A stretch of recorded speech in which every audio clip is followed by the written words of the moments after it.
Hello viewers. इस video में मैं आप लोगों को एक नेटवर्क का एक प्रॉब्लम दिखाऊंगा जिसमें optimistic time, most likely time और पेसिमिस्टिक टाइम तीनों टाइम दिया हुआ है और यहाँ से हम लोगों को probability of completing the project with in schedule time ये निकालना है। Probability of completion of project निकालना है। ओके, तो प्रॉब्लम क्या है? For the network given below determine the critical path, determine the variance and standard deviations along the critical path, the probability of completing the project within 20 weeks, 21 weeks and 12 weeks। तो ये problem दिया हुआ है, तो इसे हम कैसे solve करेंगे देखते हैं। तो ये नेटवर्क है मान लीजिए, तो यहाँ पे प्रोबेबिलिस्टिक टाइम एस्टिमेट दिया हुआ है। Okay, optimistic time, most likely time और पेसिमिस्टिक टाइम दिया हुआ है हर एक एक्टिविटी का। तो बेसिक डिटेल्स क्या है, what is optimistic time, most likely time और पेसिमिस्टिक टाइम। अगर ये आप लोग को जानना है तो आप मेरा पिछला वीडियो फॉलो कर सकते हैं जिसका डिस्क्रिप्शन मैंने डाल दिया है। और तो पहले क्या निकालना पड़ेगा, determine the critical path. Okay, तो क्रिटिकल पाथ निकालने के लिए हमें क्या डिटरमिन करना पड़ेगा, हर एक इवेंट का टी और टीएल निकालना पड़ेगा। तो टी और टीएल कैसे निकलते हैं इसका भी वीडियो मैंने बता दिया, पिछले पिछले वीडियो में मैंने डिस्क्राइब कर दिया था, तो इसका भी डिस्क्रिप्शन मैंने वीडियो में डाल दिया। तो ये अगर टी टीएल कैसे निकलते हैं, अगर यहाँ पे हम आप लोगों को बताऊंगा तो वीडियो बहुत लंबा हो जाएगा, तो आप वहाँ से देख सकते हैं। तो बेसिक डिटेल्स क्या है, तो मान लीजिए किसी भी एक्टिविटी का 2 5 का जो यहाँ पे टेल इवेंट का जो टी होगा, तो 5 का अगर टी निकलना है तो क्या करना पड़ेगा, 2 इवेंट का टी प्लस यहाँ का जो टाइम ड्यूरेशन दिया हुआ है तो ये ऐड करना पड़ेगा। मान लीजिए यहाँ पे 10 है, यहाँ पे 2 है, तो 10 + 2 इज इक्वल टू 12, तो ये होगा 12। तो बेसिक एक डिटेल्स है, तो यहाँ इस तरह से टी निकलते हैं हर एक इवेंट का। और टीएल के लिए घटाना पड़ेगा यहाँ का जो टाइम है, मान लीजिए यहाँ का जो टाइम है इससे ये टाइम ड्यूरेशन घटा के इस इवेंट का टीएल होगा, तो ऐसे टीएल निकलते हैं। तो एक बेसिक डिटेल्स ऐसे बता दिया आप लोग। तो मान लीजिए ये एक्टिविटी का तो इधर प्रोबेबिलिस्टिक टाइम एस्टिमेट दिया हुआ है, तीनों टाइम दिया है, 3 टाइम। ओके,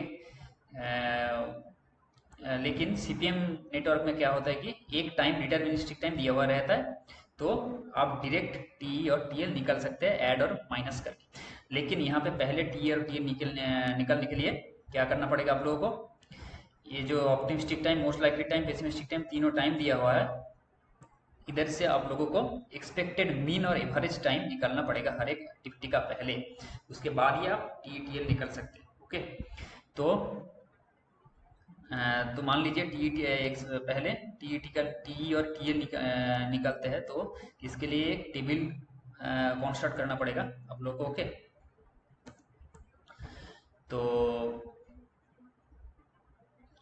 ये होगा, मान लीजिए टेबल एक्टिविटी ये होगा। ओके, ये T O optimistic time, T M most likely time दिया हुआ है और टीपी पेसिमिस्टिक टाइम। तो मान लीजिए ये हमें लिख लेना पड़ेगा पहले, optimistic time, most likely time और पेसिमिस्टिक टाइम टीपी। ओके, तो मान लीजिए 4 6 ये एक्टिविटी का 2 5 8 ऐसे दिया हुआ है, तो ऑप्टिमिस्टिक टाइम मतलब टीओ होगा 2, टीएम मतलब मोस्ट लाइकली टाइम, टीएम होगा 5 और पेसिमिस्टिक टाइम मतलब टीपी होगा 8। तो टीओ होगा 2, टीएम होगा 5, टीपी होगा 8। तो इस तरह से हर एक एक्टिविटी का टीओ टीएम टीपी हम लिख लेंगे। ओके, तो हर एक एक्टिविटी का 1 2 1 3 1 4, ओके 1 4 4 6 ऐसे करके हर एक एक्टिविटी लिखेंगे। उसका टीओ क्या दिया हुआ है, टीएम टीपी क्या क्या दिया हुआ है हम लिख लेंगे।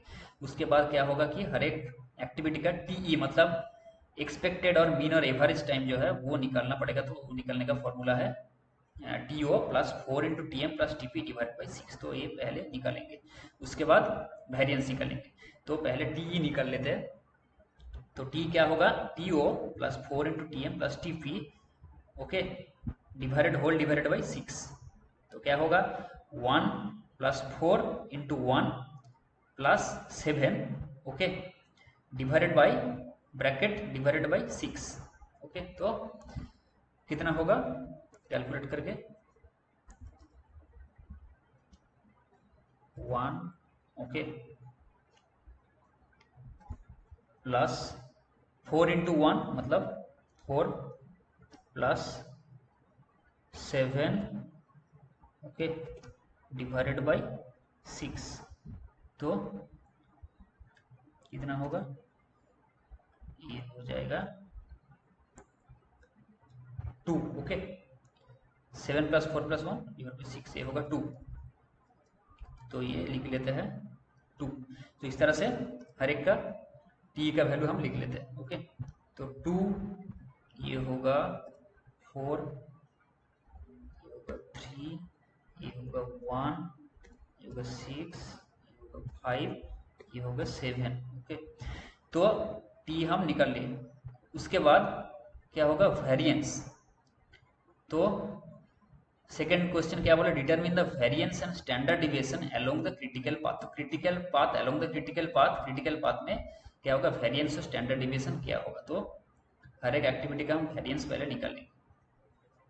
तो वेरिएंस मतलब T P minus T O divided by 6, T P minus T O divided by 6 whole square. तो पहला इसका वेरिएंस होगा 1 ओके, फिर होगा 1, फिर 1, फिर होगा 0, फिर होगा 4, 1, 4 ओके। तो वेरिएंस, ये होगा वेरिएंस।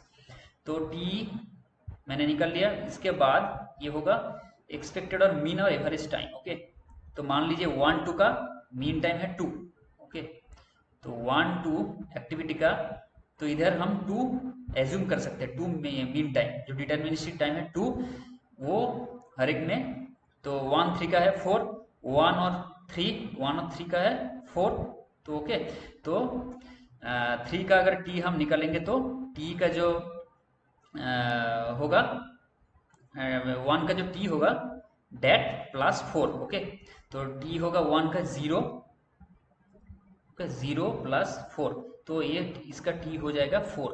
तो ऐसे करके हमें इस टाइम को पकड़ के हमें हर एक का टी और टीएल कैलकुलेट करना पड़ेगा ओके, इस टाइम ओके। तब ये 3 टाइम से हम एवरेज टाइम निकाल रहे हैं। अब ये टाइम जो है एवरेज टाइम, इसको हर एक एक्टिविटी में बैठा के टी और टीएल निकालना पड़ेगा, जो कि सीपीएम नेटवर्क में डायरेक्ट आपको टाइम दिया हुआ रहेगा, डिटर्मिनिस्टिक टाइम हर एक एक्टिविटी का। तो वही टाइम हमें इस तीनों टाइम से निकाल लेना पड़ेगा। तो पहले टी कैलकुलेट कर लेते हैं।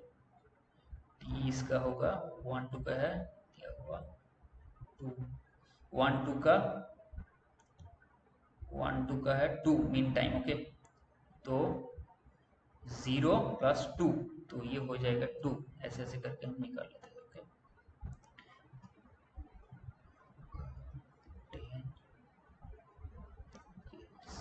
टी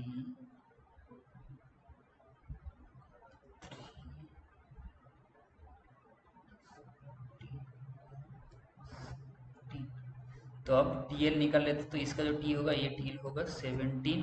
तो टी और टीएल का जो बेसिक डिटेल्स है आप इसके लिए मेरा पिछला जो वीडियो है वो फॉलो कर सकते हैं। तो उसमें टी टीएल कैसे निकलते हैं तो सिंपलिस्टिक वे में मैंने दिखा दिया उसमें। तो इसका होगा 10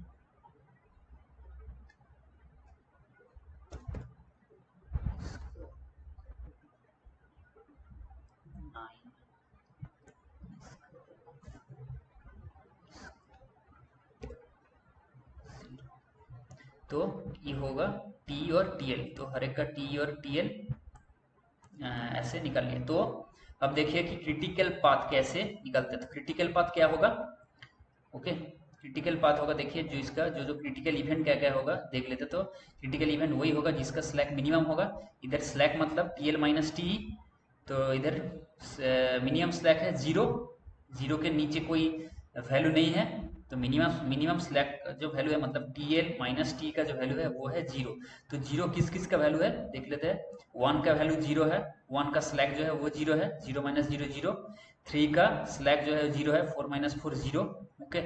तो 1 3 5 और 6 ये चारों इवेंट 1 3 5 और 6 ये चारों इवेंट का जो स्लैक वैल्यू है वो है 0। तो मतलब 1 3 5 6 these are the critical events okay. तो बेसिकली 1 3 5 6 ये होगा इस नेटवर्क का क्रिटिकल पाथ। ओके, क्योंकि इधर टोटल फ्लोट निकालने का कोई ज़रूरत नहीं है, क्योंकि ये सिंपल एक नेटवर्क है। तो जो जो क्रिटिकल इवेंट होगा वो जो पाथ फॉलो करेगा तो वही होगा क्रिटिकल पाथ। 1 3 5 6। ओके, तो ये होगा बेसिकली क्रिटिकल पाथ। तो क्रिटिकल पाथ होगा जिसका जो जो इवेंट का स्लैक 0 है वो क्रिटिकल इवेंट होगा, और वो जो पाथ फॉलो करेगा वो होगा क्रिटिकल पाथ। तो 1 3 5 6। ओके, अब क्या करना पड़ेगा देखिए, तो वेरिएंस वेरिएंस निकलने के लिए बोला determine the variance and standard deviation along the critical path. तो वेरिएंस और स्टैंडर्ड डिविएशन क्या होगा अलोंग द क्रिटिकल पाथ। तो हर एक एक्टिविटी का हमने वेरिएंस निकाल दिया था। तो along the critical path variance क्या होगा अलोंग द, तो क्रिटिकल एक्टिविटी क्या क्या हो रहा है इधर देख लीजिए। 1 3 3 5 5 6। ओके, 1 3 5 6 ये होगा क्रिटिकल पाथ। तो इस पाथ के अंदर 1 3 एक्टिविटी आएगा, 1 3 3 5 और 5 6 ये तीनों एक्टिविटी जो है वो इस पाथ के अंदर आएगा। तो इस तीनों पाथ एक्टिविटी का जो वेरिएंस है इसका टोटल हमें करना पड़ेगा। तो वही होगा variance along the critical path. मतलब 1 3 का जो वेरिएंस है, 3 5 का जो वेरिएंस है और 5 6 का जो वेरिएंस है वो तीनों हमें टोटल करना पड़ेगा। तो 1 3 का जो वेरिएंस क्या है 1। ओके, तो इधर आएगा 1 प्लस 3 5 का वेरिएंस क्या है 4 प्लस 5 6 का वेरिएंस है 4, तो होगा 4। तो 4 प्लस 1 इज इक्वल टू 9। तो ये होगा वेरिएंस अलोंग क्रिटिकल पाथ। अब स्टैंडर्ड डेविएशन हमें निकालना पड़ेगा अलोंग क्रिटिकल पाथ। तो स्टैंडर्ड डेविएशन क्या होता है कि वेरिएंस का जो स्क्वायर रूट होता है वो स्टैंडर्ड डेविएशन होता है। तो ओके, वेरिएंस का स्क्वायर रूट, तो वेरिएंस का स्क्वायर रूट क्या होगा 9 स्क्वायर रूट ऑफ 9। ओके, तो स्क्वायर रूट ऑफ 9 जो है होगा 3। तो 3 होगा standard deviation along critical path. तो ये सेकेंड क्वेश्चन हो गया। थर्ड क्वेश्चन क्या है देखिए, the probability of completing the project with in 20 weeks, 21 weeks और 12 वीक्स। तो ये तीनों टाइम दिया हुआ है, इसके अंदर प्रोजेक्ट कंप्लीट मतलब प्रोजेक्ट खत्म करने का प्रोबेबिलिटी कितना है, तो ये हमें निकालना होगा। तो 20 वीक्स, 21 वीक्स और 12 वीक्स के अंदर प्रोजेक्ट कंप्लीट करने का प्रोबेबिलिटी कितना होगा। तो ये इसका फॉर्मूला है z is equal to T S minus T divide by sigma. तो ये पहले निकालना पड़ेगा। z क्या होता है, z होता है standard normal variate. Okay, z होता है स्टैंडर्ड नॉर्मल वेरिएट, ये निकालना पड़ेगा। इसका फॉर्मूला टी एस, जहाँ टी एस होता है schedule time. Schedule time question में दिया हुआ है, जो कि जिसके अंदर जो टाइम के अंदर हमें चाहिए प्रोबेबिलिटी हमें देखना पड़ेगा। तो इधर स्केड्यूल टाइम टी एस क्या है, पहले के लिए 20 वीक्स, सेकेंड 21 वीक्स और थर्ड है 12 वीक्स। तो इसके अंदर ये स्केड्यूल टाइम है, तो इसके अंदर हमें प्रोबेबिलिटी देखना है कि ये टाइम के अंदर अगर प्रोजेक्ट खत्म करने का कितना प्रोबेबिलिटी है, ये टाइम के अंदर प्रोजेक्ट खत्म होने का प्रोबेबिलिटी कितना है 20 वीक्स के अंदर, तो ये हमें देखना है। तो इधर स्केड्यूल टाइम होगा 20 वीक्स, सेकेंड के लिए होगा 21 वीक्स और थर्ड के लिए होगा 12 वीक्स। तो टी एस होगा, पहले के लिए होगा 20 वीक्स। ओके, पहले होगा 20 माइनस टीई, टी है expected project duration time. Okay, expected duration of the project और प्रोजेक्ट जो कॉम्प्लीशन टाइम है टीई। तो टी इधर क्या है, टी है तीनों क्वेश्चन के लिए होगा 17, इधर 17 वीक्स है expected duration of the project. तो ये है 17, तो ये होगा 17 इधर लिख लेते हैं, डिवाइडेड बाय सिग्मा। सिग्मा मतलब इधर sigma along the standard deviation, standard deviation along the critical path. Okay, standard deviation along the critical path, ये होता है फॉर्मूला अलोंग क्रिटिकल पाथ।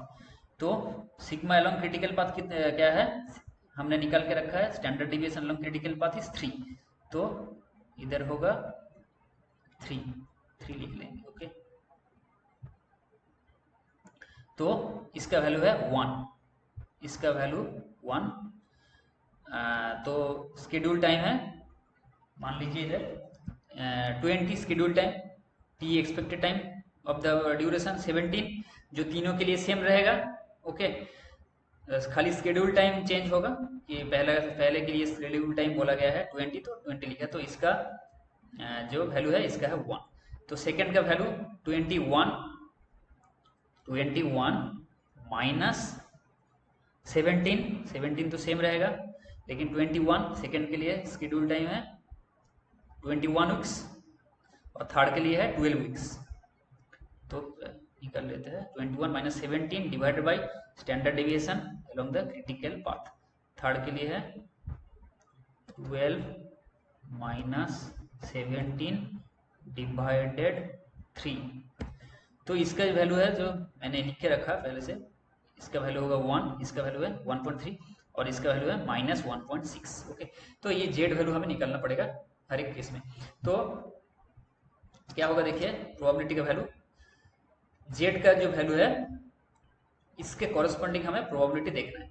तो ये कहाँ से देखेंगे, ये एक टेबल दिया हुआ है वहां से देखना पड़ेगा। तो बेसिकली ये जो टेबल का जो वैल्यू है मैंने जो अभी दिखाऊंगा आप लोगों को, तो ये है, ये यहाँ से लिया गया है। तो ये नॉर्मल ओके प्रोबेबिलिटी कर्व है। तो table of standard normal probabilities for negative z score. अगर z value along the x axis is the z value, तो Z value along the x axis दिया हुआ है। तो जेड वैल्यू का मान लीजिए ये 0 है, ओके, मिडिल वैल्यू है 0 और मीन वैल्यू। तो जेड का वैल्यू अगर नेगेटिव आता है तो जेड का वैल्यू नेगेटिव, इसके कॉरेस्पॉन्डिंग जो ये एरिया कर्व है, प्रोबेबिलिटी कर्व है, इसके कॉरेस्पॉन्डिंग जो एरिया है जो ग्रीन मार्क किया हुआ है वो होगा प्रोबेबिलिटी का वैल्यू। ओके, अगर जेड का वैल्यू मान लीजिए 1.3 है तो जेड का वैल्यू है पॉजिटिव। तो जेड का वैल्यू अगर पॉजिटिव होता है तो उसके कॉरेस्पॉन्डिंग जो एरिया, टोटल एरिया है जो इधर ग्रीन कलर का दिया हुआ है, तो ये टोटल एरिया हो जाता है आपका प्रोबेबिलिटी। ओके, उस वैल्यू के लिए उसका प्रोबेबिलिटी वही होगा, उस जेड वैल्यू के लिए जेड वैल्यू का कॉरेस्पॉन्डिंग प्रोबेबिलिटी वही है। ओके, इस कर्व से मालूम पड़ता है। तो इस कर्व का जो वैल्यू है कॉरेस्पॉन्डिंग कितना कितना जेड वैल्यू के लिए कितना कितना प्रोबेबिलिटी होगा, तो वही इस चार्ट में दिया हुआ है। नीचे देखिए standard normal distribution table values represent area to the left of the Z score. Okay, तो जेड वैल्यू अगर नेगेटिव आएगा तो उसका कॉरेस्पॉन्डिंग जो 0.00 में के अंडर, इधर 0.00 के अंदर जो वैल्यू है वही लेना है हम लोगों को। ओके, ये सब वैल्यू नहीं लेना है। तो जेड वैल्यू नेगेटिव इधर दिया हुआ है, तो कॉरेस्पॉन्डिंग जो प्रोबेबिलिटी मतलब जो एरिया दिया हुआ है वो इधर से हमें मालूम पड़ेगा। तो ये टेबल आप लोगों को दिया जाएगा एग्जाम में। तो जेड का वैल्यू ये नेगेटिव के लिए और जेड का वैल्यू और एक है ये पॉजिटिव के लिए। ओके, तो कॉरेस्पॉन्डिंग वैल्यू, तो पहला वैल्यू कितना है 1 है। देखिए पहला जेड का वैल्यू है कितना 1, उसके बाद 1.3।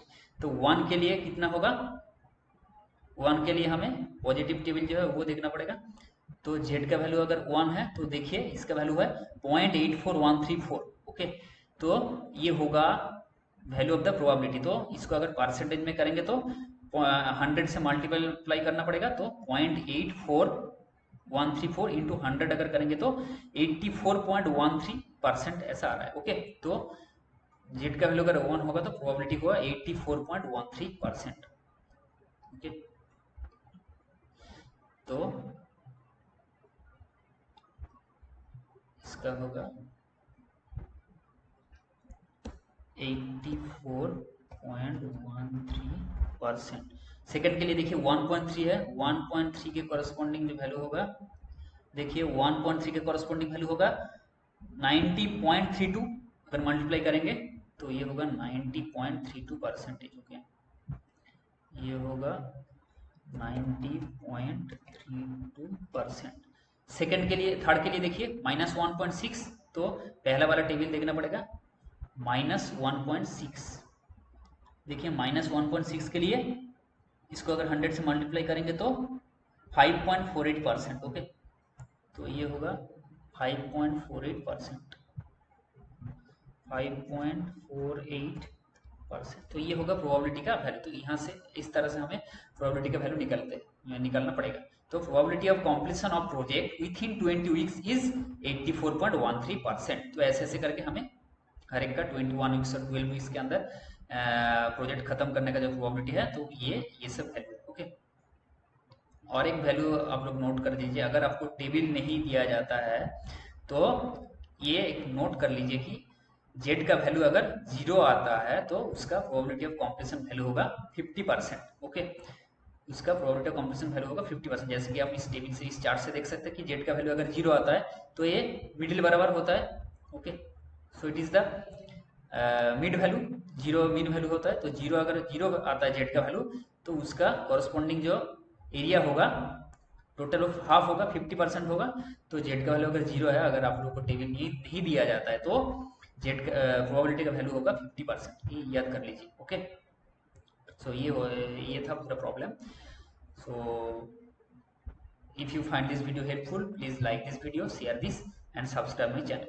Thank you.